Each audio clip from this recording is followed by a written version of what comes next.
Development podcast that focuses on science-backed, actionable steps towards your best year ever.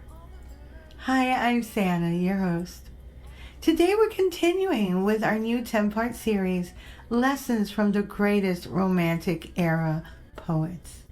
Today, we're focusing our lens on Percy Bysshe Shelley, one of the iconic figures of the Romantic period in English literature.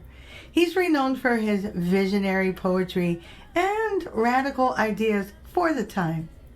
Born in 1792, Shelley belonged to a wealthy and politically active family, and that greatly influenced his development as a poet and thinker. His early years were marked by a passion for literature and a defiant demeanor that in some respects were admirable, but in others was ill-advised. He found some respite and refuge in his writing from a young age.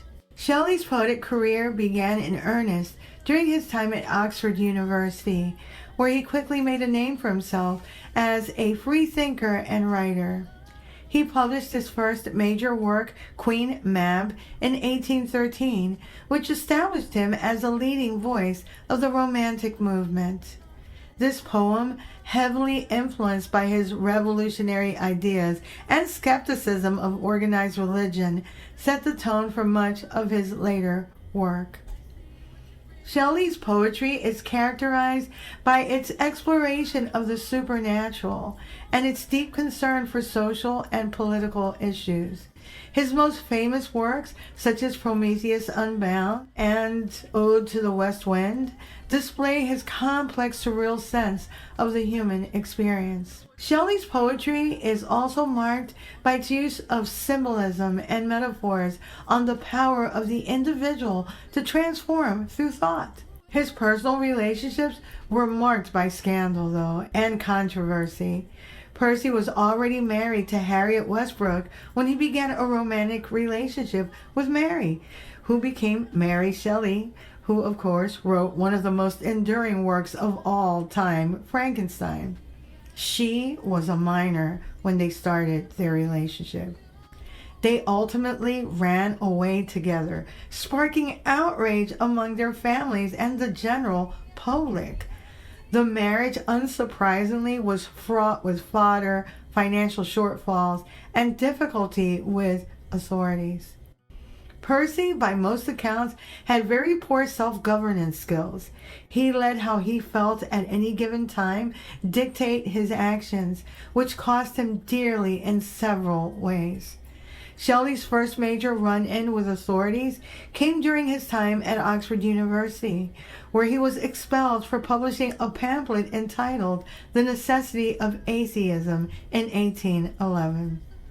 The pamphlet, which argued against the existence of God, caused a scandal at the university and led to Shelley's expulsion. This incident marked the beginning of Shelley's reputation as a troublemaker, as he was not afraid to challenge the established authorities. My, how things have changed. Following his expulsion from Oxford, Shelley continued to express his unpopular views for the time through his poetry, which often criticized the government, the monarchy, and the church. His works, such as Queen Mab and The Mask of Anarchy, advocated for social and political reform and called for a more just society. These writings further antagonized the authorities, who saw Shelley as a dangerous revolutionary and a threat to the status quo. Shelley's troubles with authorities reached a climax in 1819 when he published The Mask of Anarchy in response to the Peterloo massacre, where British troops violently suppressed a peaceful protest for political reform. The poem, which called for non-violent resistance and political revolution, was deemed seditious by the government, and Shelley was investigated for treason. Although he was eventually cleared of any wrongdoing, the incident further alienated Shelley from the authorities, the ruling classes, and tarnished his public image. In 1820, Shelley was implicated in the Cato Street conspiracy, a plot to assassinate members of the British government. Although there is no evidence to suggest that he was actually directly involved, the authorities, however, used the incident as an excuse to intensify their surveillance of Shelley and his associates, leading to his eventual exile from England. Shelley spent the rest of his life in Italy, where he continued to write and publish his poetry, but his troubles with authorities followed him wherever he went.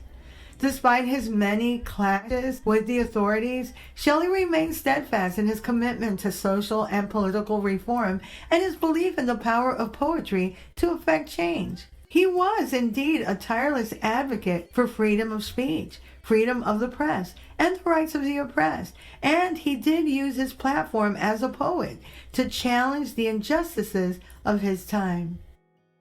Our featured work, Ozymandias, is a sonnet. We know this because all sonnets traditionally have 14 lines. Where Percy's piece differs is in its theme.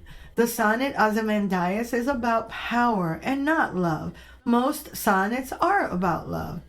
I've included the full text in the podcast notes and on my blog, and it's as follows. I met a traveler from an antique land who said, 2 vast and trunkless legs of stone stand in the desert.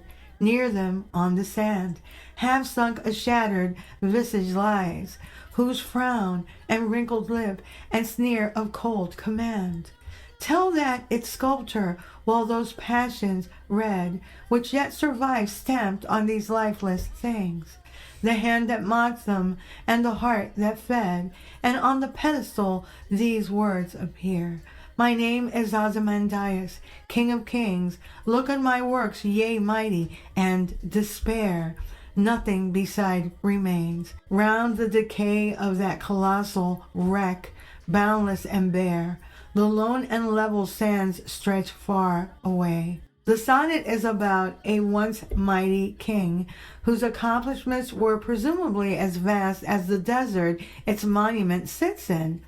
The inference is that he was a king to be feared due to his successful conquest and standing. But all that remains now is a decaying monument in a barren land with no remnants of his past glory the once mighty king enjoyed. Percy's sonnet very clearly infers that power, success, and earthly accolades are fleeting at best.